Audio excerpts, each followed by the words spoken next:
11 Black R&B legends who turned song lyrics into real-life crimes. They gave us songs we still sing, grooves that shaped generations, and lyrics that felt too real to ignore. But what if some of those words weren't just art? What if they mirrored choices that later turned into real-life crimes? Today, we uncover the disturbing line where music ego and violence collide. These aren't rumors or tabloid fantasies. They're cautionary stories behind legendary records. Watch closely because the truth is more complicated than the hits. If you believe great art should be examined, not worshipped, blindly hit like, subscribe, and stay with us. This story challenges how you hear music forever. O.V. Wright. O.V. Wright didn't sound like a man chasing trouble. He sounded like a man carrying it, turning heartbreak, pride, and temptation into Southern soul that could stop a room cold. Out of the South's juke joints and church echoes, he built a style that felt sacred and streetwise. In the late 1960s, his voice was raw velvet, the kind that made listeners believe every confession. 8 men. 4 women rose fast, a record that felt like a courtroom dream set to music, desire, jealousy, and judgment, pressed into a rhythm you couldn't shake. It was art doing what great art does, naming the pressure people live with, then giving it melody. Then the story swerved into the kind of night that ruins more than reputations. While the song was still dominating attention, Wright went to a bar in Mobile, Alabama, a familiar stop in a touring musician's life. He had been drinking, and he got into an argument with a man named Willie J. Scott, reportedly over a woman. The tension escalated quickly. Wright pulled a knife and stabbed Scott, a sudden act that shocked everyone present. In that instant, the stage lights disappeared, replaced by sirens, statements, and the hard machinery of the law. Fame can amplify a mistake, but it cannot undo it, and it cannot heal the person who was hurt. What made the case linger in memory wasn't only the violence, it was the eerie symmetry that followed. Accounts say that when Wright went to trial, the jury was made up of 8 men and 4 women, echoing the title that had just carried his name up the charts. Coincidence doesn't prove prophecy, but it can still feel chilling. Wright was convicted of manslaughter and sentenced to 18 months in prison.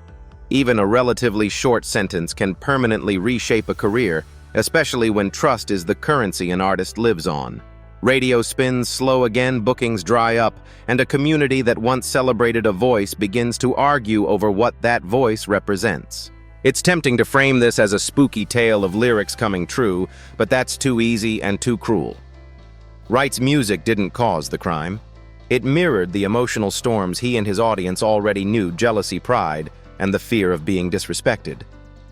The tragedy is that a gifted man fueled by alcohol and impulse made a decision that could not be taken back.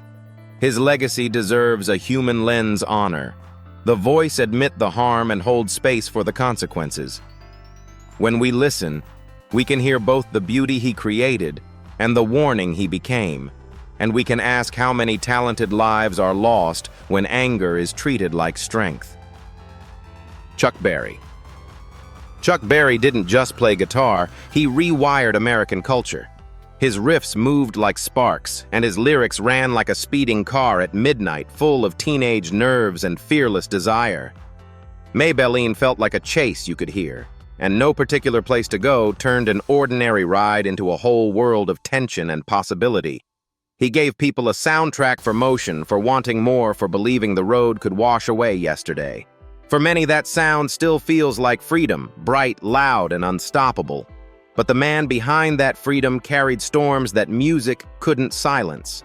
Long before the spotlight, trouble found him early, pulling him into serious legal consequences as a young man. And later, even after fame made him untouchable in the public imagination, he faced a conviction under the Mann Act involving the transportation of a teenage girl across state lines for immoral purposes. That moment didn't just pause a career, it cracked the image of the smiling pioneer and forced the world to look at what the stage lights had been hiding. When applause is loud enough, how easily do we stop listening for the harm underneath it? What makes this collision so unsettling is how closely his art already lived near that edge. His songs aren't gentle postcards, they're built from pressure engines, revving decisions made too fast, the sense that consequences are gaining ground. The excitement in his music can feel like a warning when you look back, like the joy of speed mixed with the danger of believing you can always outrun the law, the truth, or yourself. That's why the same catalog that once sounded carefree can for some listeners carry a darker echo, not because the music predicted anything, but because it captured a mindset that reality eventually exposed. And still, the legacy is complicated, not disposable. Chuck Berry opened doors that may never have opened without him, and the music he created continues to shape every generation that picks up a guitar. Holding him accountable doesn't require erasing him. Honoring his influence doesn't require defending his choices. Ike Turner. Ike Turner's name sits in a complicated place in American music. On one hand, he was a builder, someone who could hear a sound before the room even knew it wanted that sound. He shaped bands, sharpened arrangements, and helped push rhythm and blues towards something louder, tighter, and more explosive. When people talk about the early architecture of rock and roll and modern R&B, his fingerprints are their urgency in the groove snap, in the backbeat discipline in the performance. In the studio and on stage, he could be brilliant, an artist who understood how to turn raw talent into impact. But that brilliance came wrapped in a darker reality that many listeners can't ignore. In his marriage to Tina Turner, love was often described not as partnership, but as ownership. The public saw a powerhouse duo, him as band leader, her as the force of nature out front. Yet behind the spotlight was an atmosphere defined by control, intimidation, and violence. What makes this story so painful isn't only the fame around it, it's the ordinary pattern hiding underneath a person slowly being taught that their voice, their body, and their future are not truly theirs. Tina's survival and eventual escape became the emotional center of everything that followed. She wasn't just leaving a man, she was running from a system built to keep her scared, dependent, and silent. The courage in that moment is easy to underestimate until you understand what it costs to walk away with little more than your life and your will. Her later rise on her own terms is not simply a comeback story, it's a reclamation. She proved that a person can be reduced for years and still rebuild a new self, one decision at a time, until the world finally sees what was always there. Strength that doesn't need permission. That's why Ike Turner's legacy remains split screen. It is possible to acknowledge his musical influence without romanticizing the harm, and it is possible to honor Tina's artistry without turning her pain into spectacle. A humane telling refuses both extremes.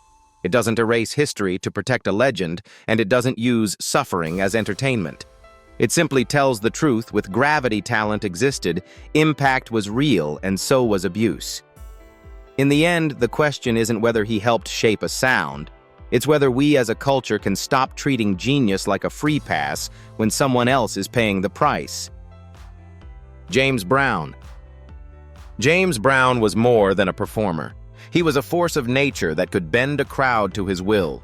The footwork, the cape, the sweat, the horns snapping like lightning behind him, he turned pain into polish and hustle into art. Songs like I Got You, I Feel Good, and Papa's Got a Brand New Bag didn't just entertain. They set a standard for what stage command looked like in American music.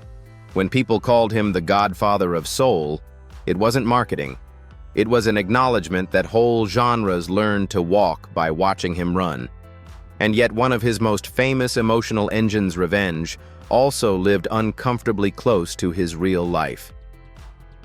The payback hits like a warning siren. Pride, wounded anger rising the mind, convincing itself that retaliation is justice. Years after that song had already become part of his legend, Brown spiraled into a moment that many remember as shocking and chaotic. Under the influence of drugs, he reportedly brought weapons into a tense situation and fired shots inside a building, shouting about payback as if the lyric had become a script for his rage. It wasn't a performance anymore. It was fear, volatility, and danger spilling into the real world. When a man spends decades turning intensity into music, what happens when the intensity stops obeying the beat? The fallout didn't end at the doorway. Brown fled, and the chase that followed was not just fast, it was reckless, with actions that put other lives at risk and forced law enforcement into a high-stakes pursuit. The image is hard to reconcile, the same hands that built timeless grooves now gripping the wheel in panic. The same voice that once lifted arenas now used to threaten and provoke. Courts don't grade on talent, and the consequences came down in charges, conviction, and prison time. For a public figure whose power came from control of rhythm, of crowds, of narrative incarceration, was the harshest proof that control had been lost. A humane view doesn't flatten James Brown into either a monster or a saint. It recognizes a complicated human being, extraordinary gifts alongside destructive impulses, triumph alongside harm. The music remains undeniable, but the damage remains real too, especially for anyone who was endangered in those moments of violence. Remembering him honestly means holding both truths without blinking. He expanded what black excellence on stage could look like, and he also showed how unchecked anger, addiction, and paranoia can corrode even the brightest legacy. The uncomfortable question isn't whether the payback predicted anything. It's whether we as listeners can admire greatness while still insisting that no amount of greatness excuses endangering others. Johnny Guitar Watson. Johnny Guitar Watson carried style like a second instrument. Even before funk had a firm name, he was already bending blues into something sharper, louder, more daring guitar lines that flirted with danger, vocals that smirked while they sang. When Gangster of Love hit, it didn't feel like a confession so much as a character, a man with swagger for days, bragging in rhythm, wearing confidence like a tailored suit. The charm was in the exaggeration. Fans could hear the wink in the groove, the playful bravado that turns a tough persona into entertainment. But sometimes the mask sticks to the face. In 1961, Watson's name became tied to a crime that sounded far too close to the role he'd made famous.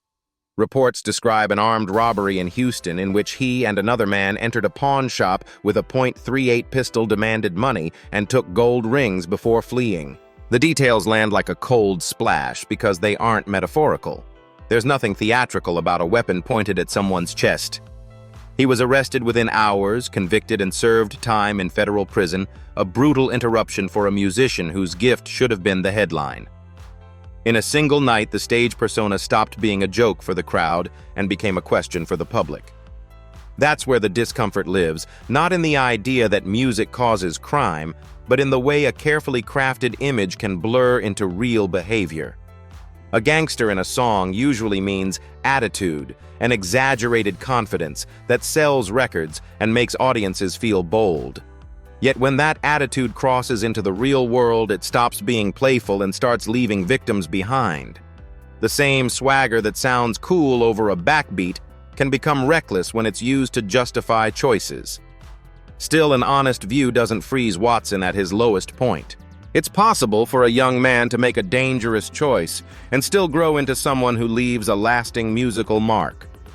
After prison, he returned to the craft, rebuilt his career, and kept shaping the sound of blues and funk with a guitar voice that later artists studied like scripture. That comeback doesn't erase what happened, but it does complicate the easy narrative of good or evil. Humans are messy.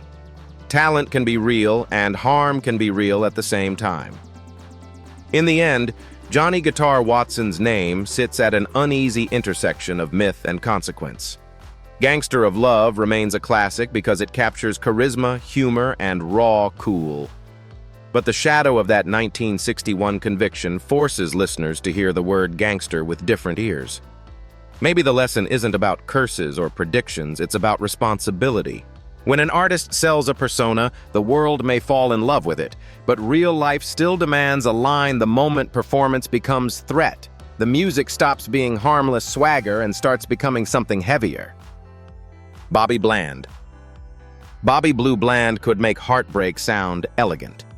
His voice didn't shout, it persuaded.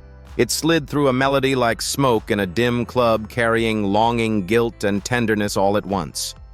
For many listeners, he became the sound of grown-up love, the kind that knows mistakes, consequences, and quiet regret. On stage, he looked composed, almost untouchable, as if discipline and dignity were part of the performance. That image made his music hit harder because people trusted him to tell the truth about love without turning it cheap. That's why the violence associated with his personal life feels so jarring. In reports often repeated about Bland, a domestic confrontation erupted after infidelity came to light. Arguments that should have ended in silence and separation escalated into something irreversible. He reportedly produced a handgun and shot his wife, leaving her injured and in need of medical treatment. In a single moment, the story stopped being about romance, pride, or betrayal, and became about safety, about what happens when anger gets a weapon and a home becomes a danger zone. When the person who claims to love you is the one holding the gun, where does trust go? What deepened the public's disgust was the reaction that followed. Instead of immediate accountability, the incident is often remembered for blame being pushed onto the victim, language that suggests she caused it, that her actions led to it. That kind of deflection is its own kind of cruelty because it tries to rewrite violence as inevitability and responsibility as accident. Relationships can be complicated. Emotions can be messy. None of that changes the fact that pulling a trigger is a choice, and choices have owners. The legal consequences, as commonly described, included prosecution and a sentence that involved probation or a suspended term rather than years locked away. But punishment doesn't end at the courthouse steps. Public memory can be harsher and longer-lasting, especially for an artist whose brand was emotional honesty. Some fans kept listening, separating the singer from the sins. Others couldn't, because once you know a voice has been linked to real harm, the songs don't land the same way. A humane way to hold this story is to refuse extremes, neither worship nor erasure. Bobby Bland's musical importance remains real, so does the damage. The hard lesson isn't about gossip. It's about how quickly pride and entitlement can poison love, and how a legacy can be scarred in one violent moment that no amount of talent can undo. Joe Tex. Joe Tex built his reputation on swagger that felt effortless. His voice could grin through a line, flirt with the beat, then snap back with a punchline that made the record feel alive. When I Gotcha hit, it didn't just become a song people danced to, it became an attitude. He sounded like the kind of man who always had the upper hand, turning romance into a game where he never lost. In the glow of a hit, that confidence reads as charm, and the audience buys into the fantasy without asking what it would look like outside the speakers. Offstage, that fantasy reportedly collided with something darker. As his marriage strained under betrayal and resentment, the conflict didn't stay at the level of harsh words. Accounts describe a confrontation where anger turned physical and threatening, with his wife trying to leave and him refusing to let that happen. The most disturbing detail repeated in these reports is the idea that she was prevented from leaving the home for days, trapped in a space that should have been safe, forced to endure intimidation until she found a way out. Once she escaped and contacted authorities, the situation shifted from private turmoil to public consequence. What makes the case linger is the uncomfortable echo between the music and the behavior described. On a record, possession can sound playful, just another bold line in a love song. In real-life, possession is coercion. The phrase "I got you" stops sounding like flirtation and starts sounding like a warning. That's the moment the rhythm can't hide what's happening. Love without consent isn't love, and control dressed up as devotion still leaves people afraid. The legal fallout brought the story into the open. Joe Tex was arrested and faced charges connected to assault and unlawful confinement, and whatever the final outcome, the public image took a permanent hit. Fans who once heard his bravado as harmless now had to measure it against the reality of harm and fear. Some listeners can separate the music from the man. Others can't, because once the meaning changes, the song doesn't land the same way again. An honest view doesn't erase Joe Tex's talent or his place in soul and R&B history. His impact is real, his sound is real, and the joy people found in his music is real. But it also refuses to blur what's been reported behind closed doors. The lasting lesson isn't gossip. It's a warning about how quickly charm can become a shield, and how easily lyrics about control can slide into justification when ego goes unchecked. Tyrone Davis. Tyrone Davis built his career on longing and regret. His voice sounded patient, almost gentle, like a man who understood how mistakes linger long after the moment passes. Songs such as "Can I Change My Mind" and "Turn Back the Hands of Time" weren't just hits, they felt like confessions set to melody. He sang about love slipping away, about wanting forgiveness after doing damage, and audiences believed him because he sounded sincere. For many listeners, Tyrone Davis became the sound of second chances, a man who knew how to say "I was wrong" in the language of soul. But away from the microphone, that promise of change often failed to materialize. Reports about his private life describe a pattern of infidelity that followed him for years, with multiple relationships overlapping and families left behind. When confronted, the situation rarely cooled into reflection. Arguments escalated, and on more than one occasion, violence entered the home. One widely cited incident describes a domestic dispute that ended with his wife suffering serious injuries, turning a marriage already strained by betrayal into something openly dangerous. In moments like that, the tender remorse in his music felt painfully out of sync with the reality playing out behind closed doors. When someone keeps asking for another chance, how many times can that request still mean something? What deepened the damage was repetition. Tyrone Davis didn't just stumble once. The cycle returned again and again, cheating, confrontation, apology, and relapse. His songs mirrored that loop with eerie clarity. "Can I Change My Mind" stopped sounding like hope and began sounding like habit, the kind of promise made because it feels good to say not because it's meant to be kept. Even when regret followed violence, the behavior reportedly continued, leaving those around him to carry the consequences of choices they didn't make. Love became something he sang about beautifully, but struggled to practice responsibly. Public scandal only added to the strain on his reputation. Stories circulated of confrontations tied to extramarital affairs, including an incident where he was shot during a motel dispute involving a married woman. Though he survived, the episode reinforced the image of a life spinning on the same axis of desire and fallout. Court appearances over family responsibilities and abandoned children further complicated how fans viewed him. The man who once voiced emotional maturity now appeared trapped in a pattern he couldn't or wouldn't break. A clear-eyed view of Tyrone Davis holds both realities together. His contribution to soul music is undeniable. His records still resonate because they speak honestly about remorse and yearning. But the harm linked to his actions is just as real, and it reshapes how those songs are heard. This isn't about erasing his achievements or reducing him to scandal. It's about recognizing how talent can coexist with self-destruction, and how words about change lose their power when they aren't followed by action. Wynonie Harris. Wynonie Harris lived loud, fast, and unapologetic. Long before rock and roll had a name, his voice was already kicking down doors, gritty, playful, soaked in nightlife and bravado. Good Rockin' Tonight wasn't just a hit. It was a declaration of attitude. Party now, worry later. Harris sang like a man who believed the night owed him something, and for a while the world agreed. His sound helped bridge jump blues, early R&B, and the raw spirit that would later fuel rock's rebellion.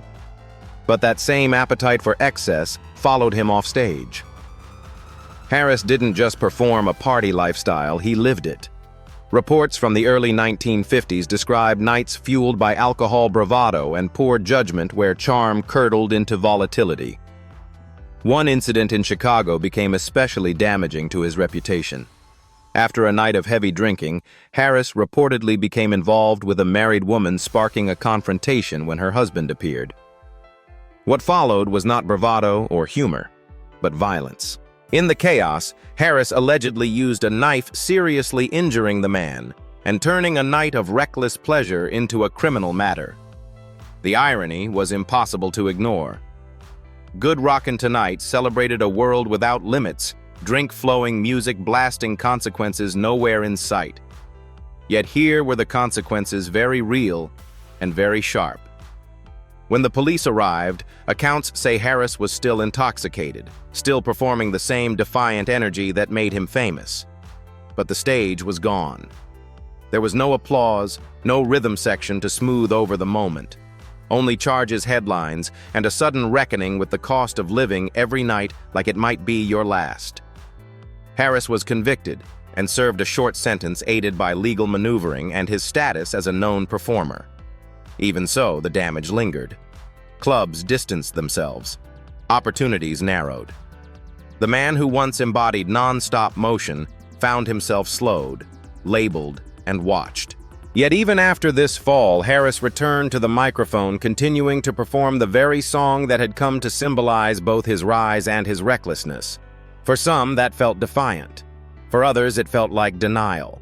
Looking back, Wynonie Harris represents a difficult truth about early American music culture. The same freedom that powered its creativity often came with little guidance, little protection, and few breaks. Harris wasn't unique in his excess, but his story shows how quickly celebration can tip into harm when boundaries disappear. His music still matters. His influence is real. But so is the warning his life leaves behind. The groove may sound joyful, even innocent, but the lifestyle it glorifies can carry a price that doesn't fade with the music. Wynonie Harris didn't just help invent the sound of rock's wild side, he also showed what happens when that wildness goes unchecked and the party refuses to end even when it should. Little Milton. Little Milton carried authority in his voice, the kind that didn't need to shout to be believed. Raised in the blues tradition and sharpened by years on the road, he sang with a calm certainty that made his emotions feel settled and true. Songs like We're Gonna Make It and Grits Ain't Groceries spoke in plain language about loyalty, devotion, and commitment. He sounded like a man who knew what love meant and wasn't afraid to define it.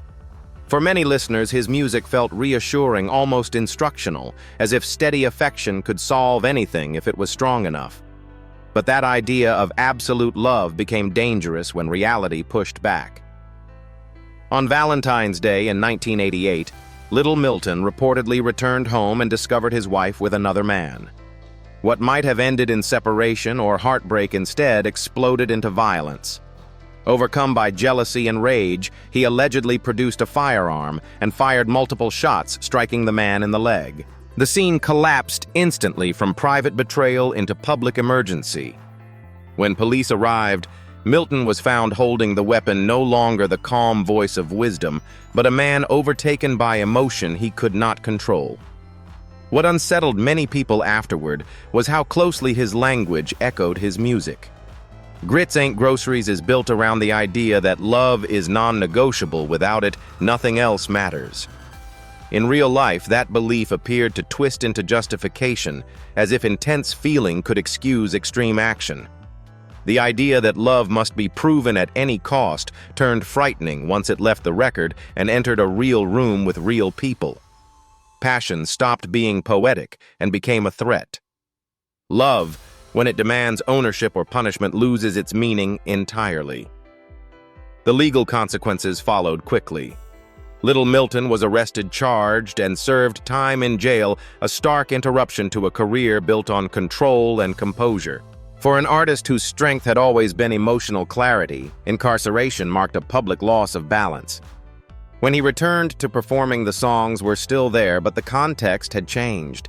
Some fans heard resilience, others heard contradiction. The voice that once promised stability now carried the weight of a moment when stability collapsed. A clear-eyed view of Little Milton doesn't erase his contribution to blues and soul. His influence remains deep, his catalog still studied and admired. But it also doesn't soften what happened. The harm was real, and it reshaped how his words are heard. His story sits at the uneasy crossroads where music meets behavior, where belief turns rigid, and where love becomes something that demands proof through force. In the end, Little Milton leaves behind more than songs. He leaves a question that lingers with every listen when devotion becomes absolute. Who decides where it stops, and who pays the price when it doesn't? Sly Stone. Sly Stone once sounded like the future arriving early. His music didn't just groove, it united. Men and women, black and white, joy and pain all folded into the same beat. With Sly and the Family Stone, he turned funk into a shared language, one that spoke about equality, freedom, and the messy beauty of living together. Songs like Everyday People and Family Affair weren't escapism, they were statements. He made optimism feel radical and vulnerability feel strong. For a moment in American culture, Sly Stone wasn't just an artist, he was a promise. But the weight of that promise proved heavier than the rhythm could carry. As the years passed, the same intensity that fueled his creativity began turning inward. Addiction crept in slowly at first, then with a grip that tightened around everything he touched. Cocaine and crack didn't just dull the music, they fractured relationships, trust, and judgment. Arrests followed. Performances became unpredictable. The man who once preached unity began isolating himself, living in a world ruled by paranoia and impulse. When brilliance burns without rest, how long before it starts burning the person who carries it? The most disturbing chapters came not from a stage, but from his private life. Reports describe incidents where Sly threatened his girlfriend and young son while armed, insisting outsiders stay away by repeating a phrase that once sounded gentle: "It's a family affair." Later, in the grip of addiction and desperation, he was charged in connection with setting fire to his girlfriend's apartment after she refused to give him money for drugs.